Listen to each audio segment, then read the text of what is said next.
Atención, que esto está que arde. Claudia Sheinbaum acaba de dar un golpe directo a Norma Piña, quien en su último informe se hizo la víctima y acusó amenazas desde la presidencia. La ministra aseguró que hubo presión contra jueces y ministros del Poder Judicial, pero Sheinbaum salió a desmentirla y poner las cosas en su lugar. La presidenta también dejó claro que estamos viendo la diferencia entre el nuevo y el viejo régimen. ¿Será este el fin de la carrera judicial de Norma Piña con la nueva elección de jueces? Esto está lejos de acabar y va a traer cola. No te pierdas los detalles. No olvides regalarnos un me gusta en este video y comentarnos. ¿Tú qué opinas al respecto? Déjanos tu opinión abajo en los comentarios, te leemos.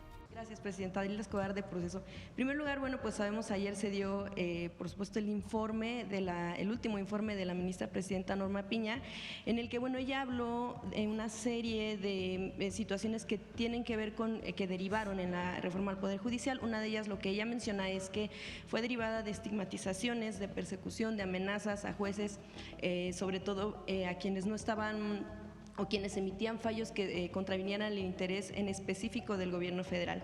Esto, bueno, pues aunado a toda la serie de descalificaciones que se dieron por parte de lo que menciona desde el gobierno anterior, y también con el asunto de que hubo pues este tipo de amenazas con denuncias en contra de jueces o sacarles algunos temas. ¿Qué opina en torno a este tipo de declaraciones, sobre todo en un informe, si lo vio más como de una cuestión política que de resultados, aunado también al tema del recorte en el presupuesto que avanza en la Cámara? Sí, a ver, son tres temas. Primero, es falso que haya habido amenazas. Desde el Ejecutivo, ni el presidente López Obrador, ni de nuestra parte ha habido ninguna amenaza a ninguna persona juzgadora.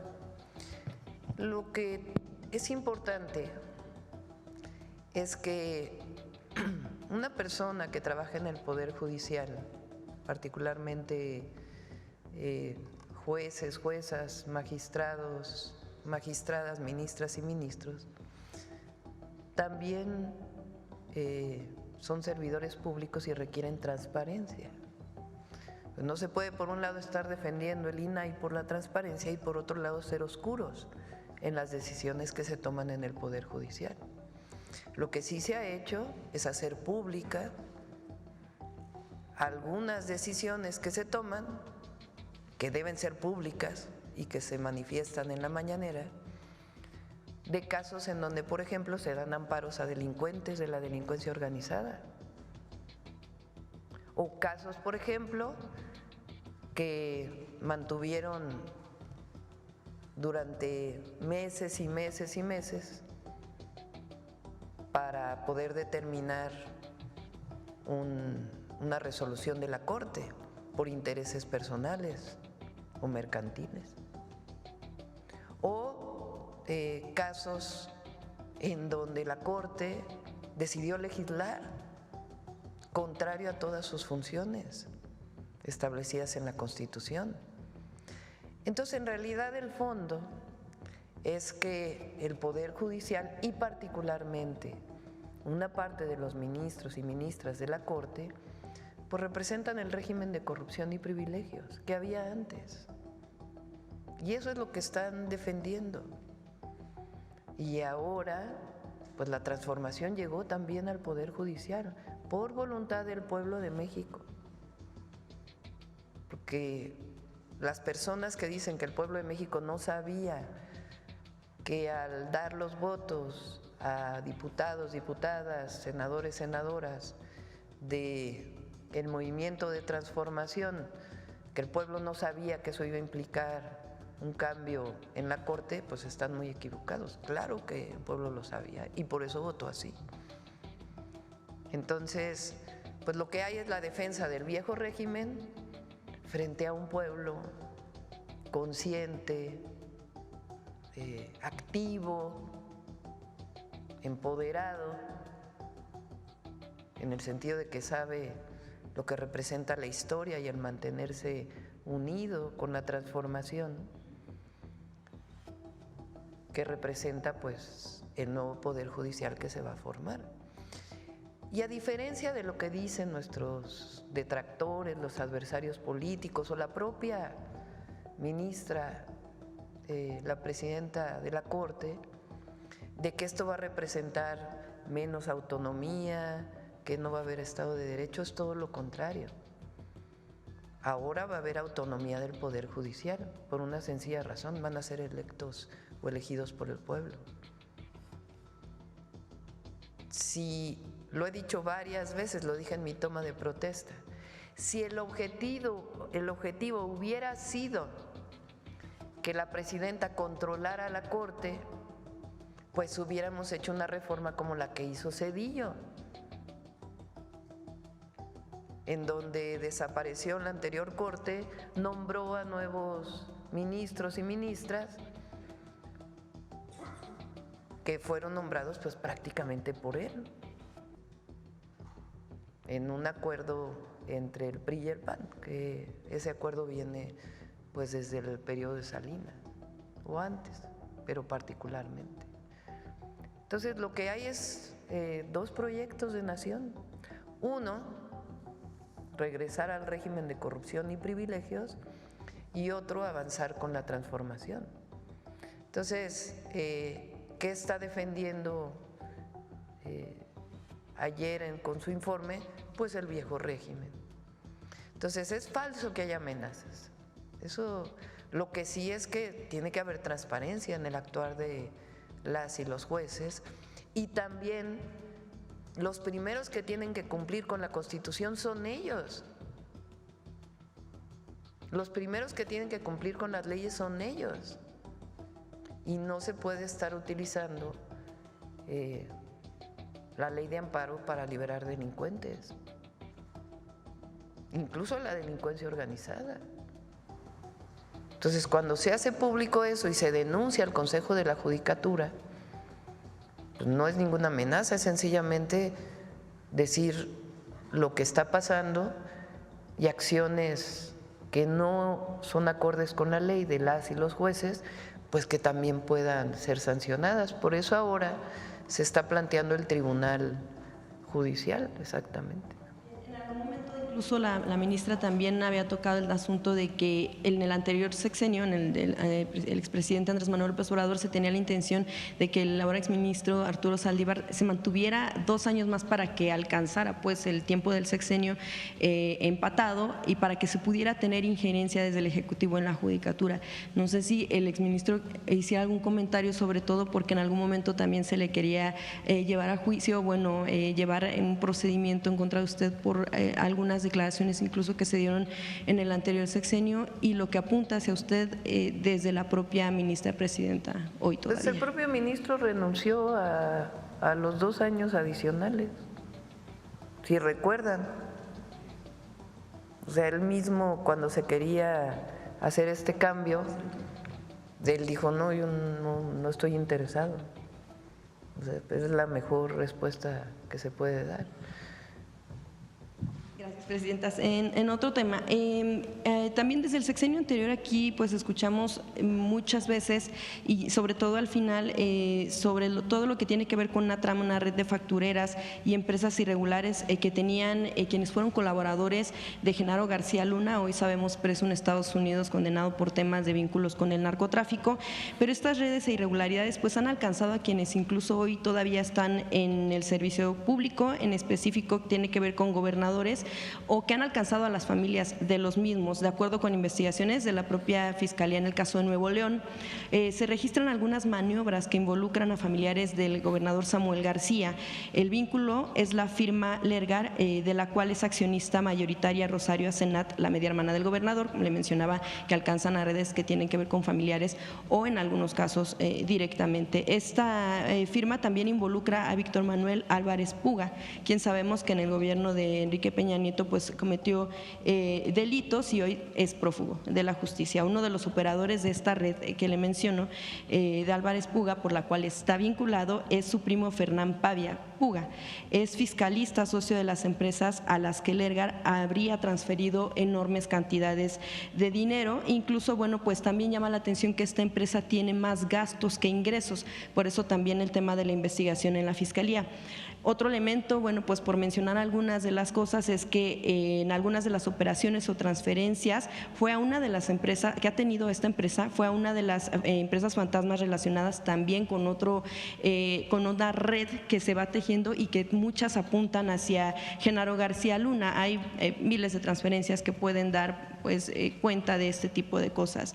Una de las últimas, en otra de las empresas pues que está dentro también de esta red, tiene como liquidador a Miguel Raúl Ortega, relacionado también con el caso de Luis Cárdenas Palomino. Como vemos, bueno, pues todo esto está entrelazado y que está relacionado todavía con empresas que de algún momento beneficiaron a este tipo de tramas, de redes de corrupción que sabemos hoy, bueno, pues que existieron, porque además se ha juzgado no nada más por corrupción, sino también por cuestiones de narcotráfico. Incluso en la nómina de esta empresa, a la que le hacía mención, que está relacionada con la familiar del gobernador, pues tiene como mejor pagados a quienes también han sido investigados por cuestiones de corrupción, otra vez ligados al tema de lo que tiene que ver con García Luna. Quisiera preguntarle, Presidenta, cómo de alguna manera la Federación pudiera estar también atenta o vigilante a este tipo de situaciones que se dan en gobiernos como el caso Nuevo León, de acuerdo con una investigación, por supuesto, de la Fiscalía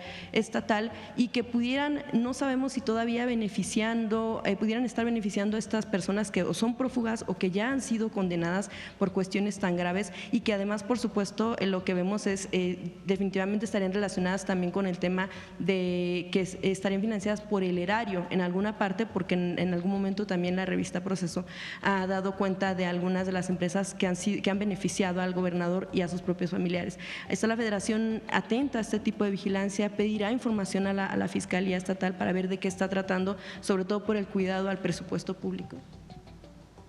Pues es un asunto de la Fiscalía, ¿no? Si tiene pruebas y tiene información suficiente, pues las fiscalías tienen su autonomía, ¿no? Entonces, si hay información, pues que esté la información y que se proceda. Que no se haga esto de un asunto político, si es un asunto administrativo, jurídico, penal, pues que se quede en ese ámbito, ¿no? Que apunte hacia gobernadores, como es el caso. Sí, pues la Fiscalía tiene la información, si es que realmente tiene la información. Ahora, es relevante que sepan ustedes y quienes nos escuchan que uno de los… Fíjense, hay varios casos de factureras que se presentaron a través de la Fiscalía General de la República. Regreso a los jueces, que se presentaron a través de la Fiscalía General de la República denuncias y el juez niega orden de aprehensión o incluso proceder en la investigación. Son cerca de 8 casos que tiene el SAT con pruebas de facturas falsas que el Poder Judicial, que se presentaron a la Fiscalía, cómo debe proceder, y en el 99% de los casos el Poder Judicial dijo no procede. Para que se sepa también, porque aquí hay sus partes, ¿no? Y la otra que es importante que se sepa es que se modificó el 19 constitucional ya, no sé cuándo va, ese ya pasó por todos los congresos. Ya para publicarse, para declararse constitucional por la Cámara de Diputados. En los delitos que se modificaron para que tengan prisión preventiva oficiosa está ser facturero o el delito de facturar falsamente, porque antes ni siquiera era sujeto a prisión preventiva oficiosa, a delito grave. Entonces ahora ya en la Constitución se establece. Entonces eso va a ayudar ¿Qué son las factureras? Es utilizar facturas falsas para evitar pago de impuestos, esencialmente, a través de redes de empresas que se dedicaron a eso, formar empresas. Esa empresa se forma como empresa fantasma, tiene su RFC, factura, que a su vez le factura a otra, etcétera, etcétera, etcétera, de tal manera que se vuelve muy difícil encontrar cómo fue este proceso de facturas falsas que evitan al final pagar impuestos o incluso hasta fraudes privados que se pudieran generar. Entonces, ahora ya es un delito grave y va a ser publicado pues ya pronto en el Diario Oficial de la Federación. Pero sobre el caso de Nuevo León, pues es la Fiscalía quien tiene que… El SAT estaría también revisando la ruta que pudiera estar siguiendo. No sabemos si sigan siendo beneficiados finalmente estos prófugos o delincuentes, ¿no?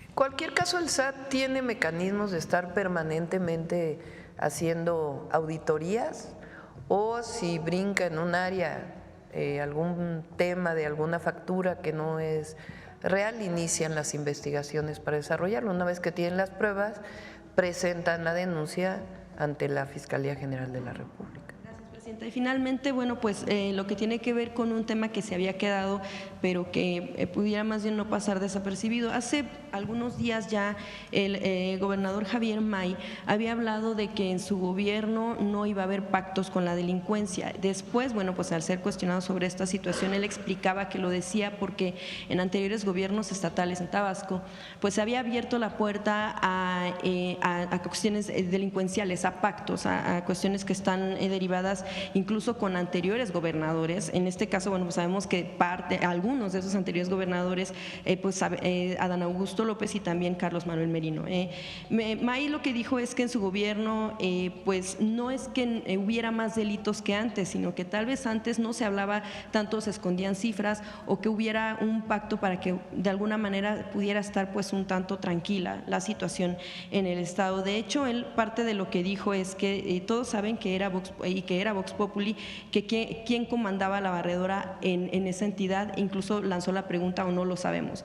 En octubre de 2022, bueno, viene a colación de que en esa fecha Proceso publicó un reportaje en el que se decía, bueno, se daba cuenta de que cuando era gobernador Adán Augusto López, pues se entregó la Secretaría de Seguridad y también la Policía Estatal a personas que estaban relacionadas con cuestiones de delincuencia. De hecho, uno de ellos, tiempo después, precisamente por el tema de la violencia, tuvo que renunciar al cargo. Y esto, bueno, pues con información también derivada de lo que tiene que ver con la defensa nacional respecto de investigaciones que hizo en torno a pues los hilos que llevaban a esas tres personas que estaban relacionadas con la delincuencia.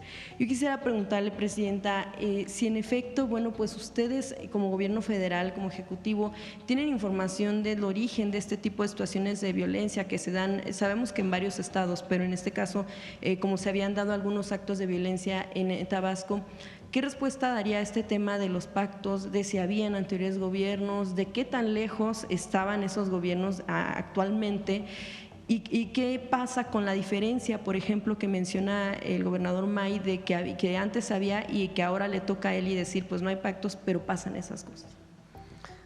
No tengo información de que Adán Augusto, cuando fue gobernador de Tabasco, haya hecho un acuerdo, ni lo creo tampoco.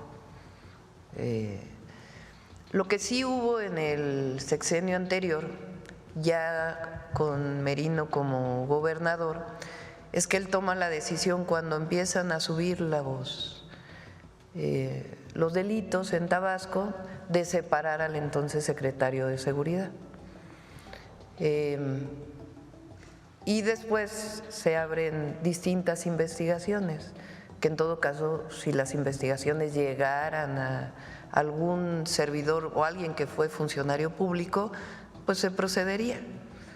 Pero no es un pacto, sino sencillamente en el momento en que ocurre el incremento, se toma la decisión de separarlo del cargo. Así fue con el anterior secretario de Seguridad Pública de Tabasco. Y hoy se está colaborando mucho, está un general retirado de secretario de Seguridad, ya desde antes de que llegara Javier al gobierno del Estado, y se está colaborando con la Secretaría de Seguridad y Protección Ciudadana y con la Fiscalía del Estado y la Fiscalía General de la República, igual que en otras entidades. Bueno, bien, lo que tiene que ver con eso, pues, es la información del Ejército, sobre todo vía el Centro Regional de Fusión de Inteligencia en el sur, y esto aunado también al llamado que hace usted, que hizo ayer en torno a que los gobernadores deben asumir la responsabilidad de la seguridad, saber pues un poco más a detalle, pues no como tal señalar quiénes pudieran ser, pero si tienen información de cómo ha sido entonces la asistencia a estas mesas de seguridad que hacen por las mañanas, también esta situación de qué tanto usted considera que los gobernadores pudieran estar delegando esta responsabilidad tan importante que tiene que ver con la seguridad. Gracias. Fue un llamado a todos y a todas las gobernadoras y jefas de gobierno. Pienso yo que, por supuesto que desde la Federación tenemos una enorme responsabilidad y la estamos asumiendo, pero que tiene que haber coordinación y las y los gobernadores también tienen que asumir su responsabilidad en la seguridad. Lo hemos dicho varias veces, un homicidio es un delito del fuero común. Entonces, la investigación del homicidio, el análisis, la carpeta de investigación está en las fiscalías estatales y son en general los jueces o las juezas estatales de los tribunales del Poder Judicial estatal quienes otorgan orden de aprehensión de acuerdo con las carpetas de investigación o cateos o la orden que tengan que presentar. Entonces, hay gobernadores que asisten todos los días al gabinete de seguridad y hay gobernadores y gobernadoras que han decidido no asistir. Entonces, por eso yo hice un llamado respetuoso a que se asuma esa responsabilidad de conducir la política de seguridad de su estado. En general, cuando el gobernador o gobernadora asume esta responsabilidad, hay mucho más resultados. Entonces, por supuesto, son elegidos y elegidas por el pueblo y ellas toman sus propias decisiones, pero por eso dije, es una sugerencia respetable a todos, para que asuman la responsabilidad de la conducción de seguridad. Hay estados con menos delitos que a lo mejor tienen ya una estrategia y consideran que no es necesario, pero creo que particularmente en aquellos estados en donde hay alta incidencia delictiva, pues tiene que asumirse esa responsabilidad. Pues depende de cada uno de ellos y ellas cómo asuman esta responsabilidad. Yo fue un llamado respetuoso.